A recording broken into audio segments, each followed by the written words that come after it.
Oi gente, tudo bem? Eu sou a Ana Lu e eu vim fazer o fechamento das leituras de setembro aqui pro canal. O primeiro livro que eu terminei no mês foi O Amor nos Tempos do Cólera, do Gabriel Garcia Marques. Se eu não me engano, ele até apareceu no fechamento de agosto, porque eu tenho quase certeza que eu comecei a ler ele no dia 31 de agosto. E eu demorei muito mais do que eu pensava. No começo eu não tava engrenando muito, aí depois, quando eu engrenei, eu tive uma viagem seguida de uma visita de parentes aqui em casa, e aí, enfim, sabe quando vai virando aquela coisa de que você não vai evoluindo na leitura? Eu não me prendi muito na narrativa, eu confesso que eu queria ter amado mais do que eu amei. Eu só tinha lido até então um livro do Gabriel Garcia Marques, que foi o Memórias de Minhas Putas Tristes, que tem gente que diz que nem é dele, né, que é de um ghostwriter, enfim, eu não lembro muito o que eu achei sobre ele, tem bastante tempo que eu li.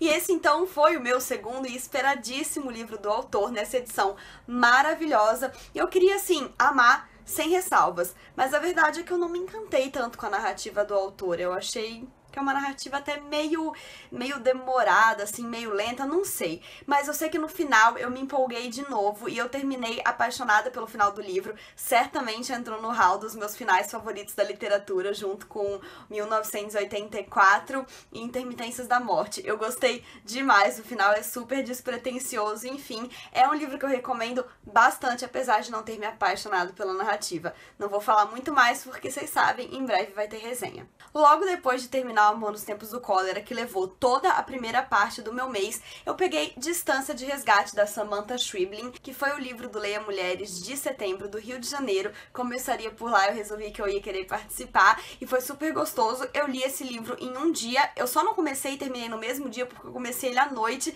e eu tinha que sair para um aniversário, mas enfim, no outro dia, sei lá, antes de dar a hora do almoço, ou o fim da tarde, sei lá, eu já tinha terminado, e logo que eu terminei, eu nem sabia o que eu tinha achado, porque esse livro é muito louco. Ele é meio que um thriller psicológico, meio que um suspense, mas ele tem texto diretão, não tem divisão de capítulo, então você meio que é obrigado a entrar no fluxo doido das coisas que estão acontecendo.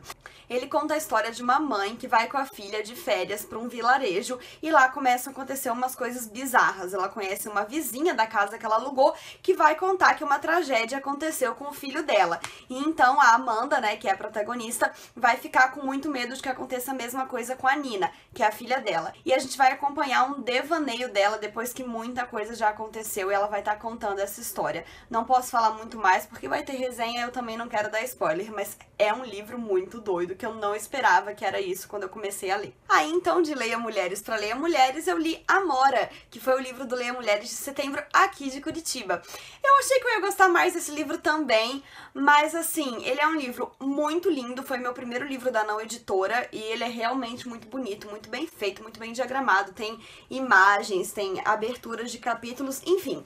É um livro de contos lésbicos, a autora ela é lésbica e ela quis então fazer essa coletânea que tem em comum que todos eles têm personagens lésbicas vivendo alguma situação, seja de amor super romântico, seja de contar pros pais, seja de não assumir pra si mesma e tal. Então aqui a gente tem bastante diversidade dentro desse tema. Foi a escolha do Leia Mulheres porque em agosto foi o mês da visibilidade lésbica, mas não rolou de ler em agosto, então enfim, ele ficou pra setembro. A discussão foi ontem, foi super interessante e eu não vou contar mais sobre porque vou guardar os meus comentários para resenha.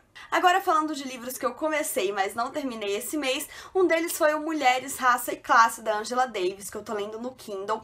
Eu tô no 6º capítulo e foi começando a leitura dele que a minha cabeça explodiu, porque ele é muito forte, a temática dele é muito interessante e é um tema muito necessário, né? E aí eu tive a ideia de que tal explodir a cabeça em conjunto, né? Foi aí que eu falei no meu Instagram e no Twitter sobre a possível criação de um grupo para ler textos feministas de não ficção, né, mais teóricos. E pra minha surpresa, muita gente topou, a gente já tá organizando o grupo agora, estamos em mais ou menos 90 mulheres, e eu acho que vai ser super bacana, a gente deve começar as leituras ainda esse mês, então se você se interessar, me avisa aqui embaixo nos comentários que a gente pode colocar você lá. O último livro que eu comecei esse mês, e na verdade foi ontem mesmo, é o Persépolis. Foi o primeiro mês desse ano que eu me enrolei com a leitura do Desafio Luxuoso do mês. Eu devia ter lido ele em setembro, mas enfim, né, o grosso dele vai ficar para outubro mesmo, porque eu só comecei ele ontem, mas já vou dizer que eu tô amando, tem muito tempo que eu tô querendo ler essa HQ e finalmente eu tô lendo, e ela é muito mais deliciosa do que eu pensava, irreverente, e enfim, tenho certeza que quando eu acabar eu vou estar ainda mais apaixonada e vou adorar fazer a resenha desse livro. Então é isso, pessoal, me contem aí embaixo nos comentários o que vocês leram esse mês. Trocar ideia já é sempre muito divertido, trocar dicas de leitura é melhor ainda. Espero que vocês tenham gostado do vídeo, não esqueça de se inscrever no canal se ainda não for inscrito, dá um joinha se curtiu, um beijo e até a próxima. Tchau!